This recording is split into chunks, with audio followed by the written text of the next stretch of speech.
Saudações, meus alunos, tudo bem com vocês? Aqui é o professor Jefferson, do Instituto de Física da Universidade Federal de Goiás. E aqui com mais uma aulinha de exercícios, né? Exercício do capítulo 10 do nosso curso de Física 1 e exercício do livro do Halliday, Fundamentos de Física, né?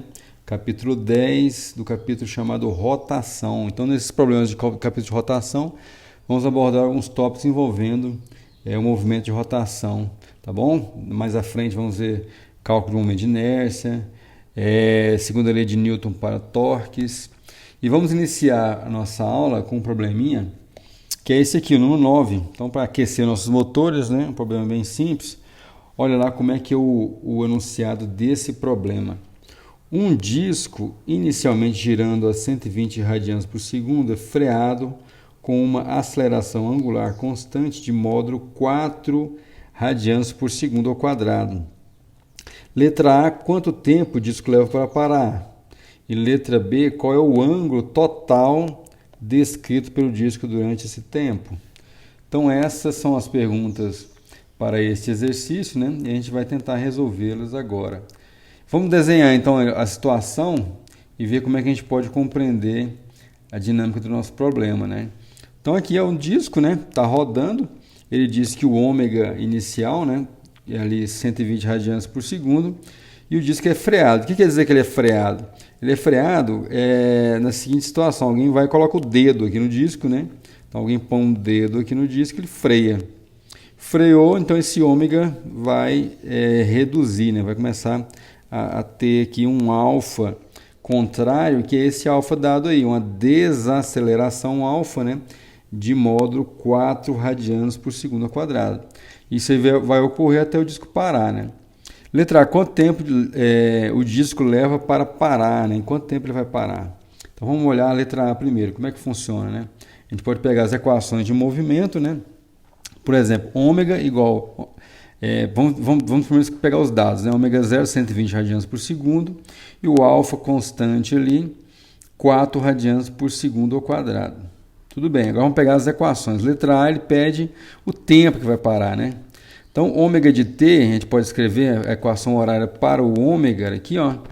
Ômega de t é ômega 0 mais alfa t, tá bom? O nosso ômega final, a gente quer que seja 0, que é a situação que ele vai parar. Então, ômega 0, ômega de t final 0, eu quero saber qual o tempo que vai parar, né? O ômega 0 foi dado, é o 120, e o alfa nosso é menos 4. Então, a nossa aceleração aqui radial, ela é... Perdão, a nossa aceleração centrípeta aqui é negativa, né? Menos 4, e a gente tenta isolar o tempo. Então, 0 igual, né? A 120 menos 4t. Então, a gente vai encontrar 4t, eu pego aqui positivo, né? Perdão, negativo vai para o outro lado positivo, e a gente vai tentar resolver por tempo essa equação. Então, 4t igual a 120. Então, o tempo, a gente pega o 4 aqui, passa para o outro lado dividindo, tudo bem? Passa dividindo, vamos encontrar então tempo t igual a 120 por 4. E aí dá um resultado t igual a 30 segundos, é o tempo que o disco vai parar, né? Então, depois que começa a desaceleração, em 30 segundos o nosso disco vai parar. E a letra B, ele quer o θ. Qual o θ, né? Qual o ângulo a partir daquela situação de início da desaceleração? Qual o ângulo que o nosso disco vai ter deslocado, né? Então vamos lá. A gente pode pegar a equação horária do tempo, do θ, perdão. Θ igual a θ0 mais ômega 0t mais meio de alfa t ao quadrado. O nosso ômega 0 é 120, o nosso alfa menos 4.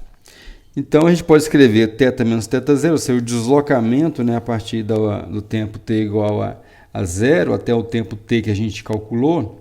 Qual que é esse θ menos θ0? Então vai ser o 120 vezes o tempo, 30, menos 4 sobre 2, vezes o tempo 30 elevado ao quadrado, né? Então, a gente substitui o tempo t que a gente tinha antes, né? Então, o tempo t aqui, 30 e o 30 de cá. A a gente pode encontrar essa variação do ângulo, né? Se você quiser também atribuir θ0 igual a zero, porque a gente não adotou um referencial, né? Podemos adotar esse referencial aí, θ0 igual a zero, não tem problema nenhum, o resultado vai ser o mesmo. Então, a gente pode escolher aqui o Δθ, né, aqui, ou também o θ final com o θ0 igual a zero, dá na mesma resultado. Então, θ menos θ0 vai ser os 1.800 radianos ao todo que o nosso disco deslocou, né? Vamos passar agora para um problema de cálculo do momento de inércia. Olha só, tanto que é interessante esse problema, né?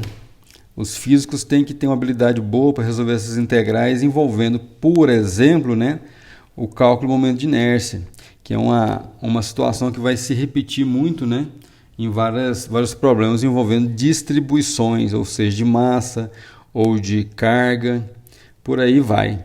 Então, o 35 é assim, né? Calcule o momento de inércia de uma régua de 1 metro com uma massa de 0,56 kg em relação a um eixo perpendicular à régua na marca de 20 centímetros.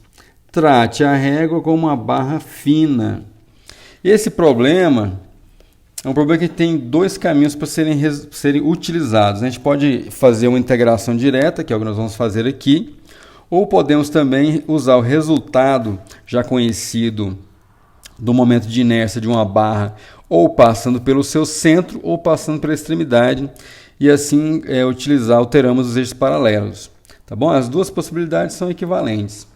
Vamos tentar resolver usando o método de integração direta, que é muito simples também, né? E não é muito trabalhoso.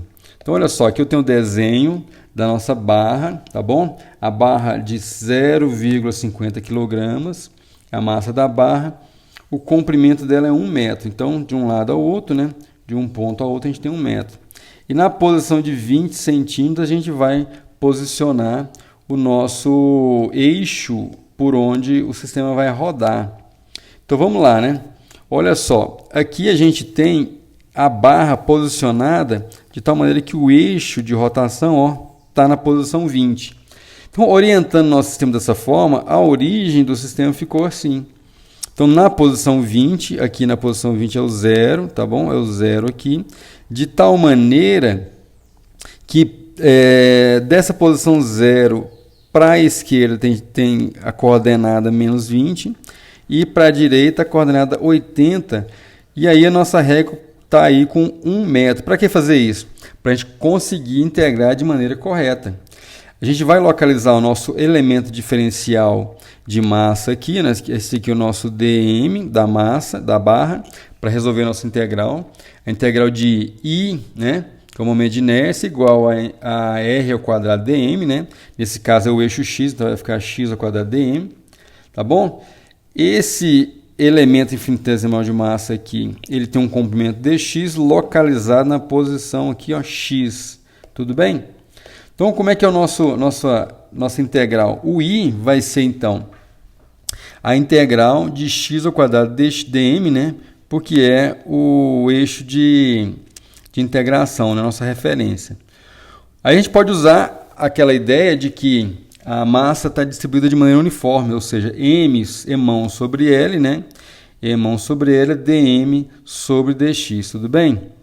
A gente pode fazer uma coisa que é assim, né? A gente pode pegar o dm que está aqui, né? Isolar ele e colocar o resultado aqui na nossa integral. Então, o dm vai ser mão sobre L dx. A gente simplesmente vai pegar esse dx, né? E passar para o outro lado aqui, multiplicando. Então, vai ficar lá. O nosso I vai ser, então, integral de x ao quadrado dmão sobre L dx. Tudo bem? E aí a gente pode, então, começar a integrar da seguinte forma. A gente repete integral vai ser mão sobre L, integral de x ao quadrado dx. A gente começa a pensar nos limites de integração. A gente repete aqui o nosso mão sobre L, tá bom? Mão sobre L está aqui. E aí a gente começa a olhar aquilo que eu falei para vocês, né? Então, a gente pega e olha que vai ser uma parte da integral de 0 aqui até menos 20, tá bom? Perdão, de menos 20 até L, desculpa, de menos 20 até L, um pedaço integral, e o outro o resto da nossa régua. Então vai ser uma parte de menos 20 até 0, x ao quadrado dx, mais uma outra parte de 0 até 80 de x ao quadrado dx. Então esses limites dessa forma, a gente consegue garantir, né, que o nosso eixo está passando na posição 20, né, colocando nossa barra deslocada no nosso sistema de referência, tá bom? E aí a gente pode resolver essa integral, né? Então, resolvendo aqui, a gente repete emão sobre L, que multiplica, né, x ao quadrado, x ao cubo, né? A gente resolveu a integral, ó. A integral aqui de x ao quadrado é só x ao cubo sobre 3, já resolvendo aqui, x ao cubo sobre 3, indo desde menos 20 até 0, mais a integral de x ao cubo sobre 3, né? O resultado de 0 até 80. Então, a gente passa os limites de integração desse lado e desse lado para chegar no resultado da nossa integração direta aqui, nossa integração definida. Então, vai ficar I igual, né? A gente repete lá, emão sobre L, que multiplica, né? O resultado vai ficar 20 centímetros ao cubo, porque 20 centímetros ao cubo sobre 3. 20 centímetros ao cubo sobre 3, porque essa parte superior é 0, menos, né? O menos com menos desse aqui dá mais, porque nosso expoente aqui é negativo, tá bom? Menos com menos deu mais lá. Mais a outra parte, né? 20 centímetros ao cubo sobre 3. Essa parte aí é 20 centímetros, porque é o limite superior, que é 80 centímetros, né, ao cubo, menos a parte inferior, que é 0.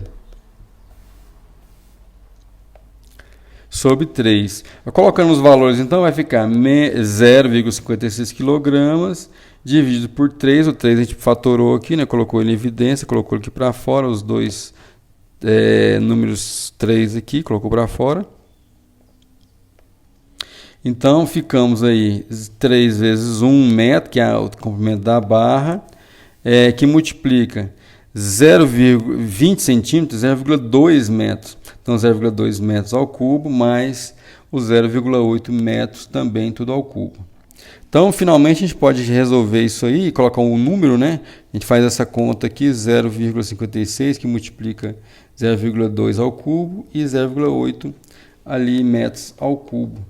E vamos encontrar um valor que é o seguinte, 0,097 quilogramas vezes metro ao quadrado. É o nosso momento de inércia da nossa barra.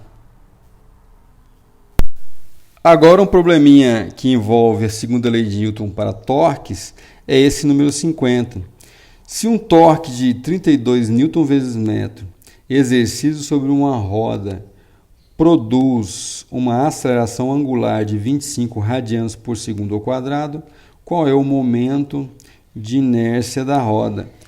Então, é a ideia idêntica, né, à segunda lei de Newton, só que agora pensando na perspectiva dos torques. Na ideia dos torques, como é que a gente fica, né? A gente tem que o somatório dos torques em um corpo rígido, né, é I alfa. Aí, qual que somatório é esse aqui que a gente está pensando? Né? O somatório de torques é o torque resultante, né? Então, a gente pode escrever assim, que o somatório de torques é o torque resultante, né? É o torque líquido. Nesse caso aqui, a gente só tem um torque, então o torque líquido é o próprio 32 Newton vezes metro. Tudo bem? Então, o torque resultante é isso aí, né? É o I vezes o alfa. E a gente pode escrever o seguinte, então, ó, o I, pegando essa equação, isolando o I, porque ele quer exatamente o momento de inércia, né? Ele pergunta lá qual é o momento de inércia da nossa, né, desse objeto, né? Dessa roda. Então, a gente vai isolar o I aqui, o nosso alfa passa para lá dividindo. Vamos ficar, então, com o seguinte, o I vai ser o torque resultante dividido por alfa. Resolvendo essa equação, a gente coloca o torque, é 32 Newton vezes metro, dividido pelo alfa, que é 25 radianos por segundo ao quadrado. Aí vem uma análise importante de ser feita. A gente vai encontrar, fazendo essa continha, né, 32 Newton por 25, a gente encontra um valor de 1,28. A gente coloca as unidades que aparecem ali, né? Newton vezes metro, que já estava lá, radiano por segundo ao quadrado. Aí vamos fazer uma análise aqui agora, que é a seguinte. Newton vezes metro dividido por radiano por segundo ao quadrado. O que nós vamos fazer? Vamos olhar essas unidades aqui. O Newton é quilograma vezes metro por segundo ao quadrado, né? Massa vezes aceleração. E vamos deixar aqui, ó, o metro e radiano por segundo ao quadrado. O que vai acontecer? O m aqui está multiplicando o m, tá bom? A gente vai colocar m ao quadrado daqui a pouco. E aqui vai aparecer, então, o segundo ao quadrado e segundo ao quadrado. Esses dois a gente pode cancelar. A gente cancela segundo ao quadrado que apareceu, né, do Newton. E esse segundo ao quadrado embaixo aqui do alfa, que é radiano por segundo ao quadrado. Então, a gente vai fazer o seguinte. A gente cancela segundo ao quadrado com segundo e vamos observar que o radiano ele é adimensional. Então, ele não vai fazer parte no final aqui da nossa unidade do momento de inércia. Porque o momento de inércia a gente vai querer escrever ele em termos de quilograma vezes metro ao quadrado. Então, o radiano a gente vai observar esse detalhe importante, que ele é adimensional para a gente conseguir escrever de maneira apropriada o momento de inércia. Então, o radiano a gente vai tirar ele, vai escrever quilograma por metro, quilograma vezes metro ao quadrado, que é a unidade convencional do momento de inércia, tudo bem? Então, a gente tem que observar isso, que o radiano ele é adimensional, ele é metro por metro, né? A definição de radiano. Correto? Então, a gente vai ficar com o resultado final, que é I igual a 1,28, né? Quilograma vezes metro ao quadrado, que é a unidade do momento de inércia. Correto, gente? Então, esse problema é importante para a gente salientar esse detalhe aí da unidade radiano.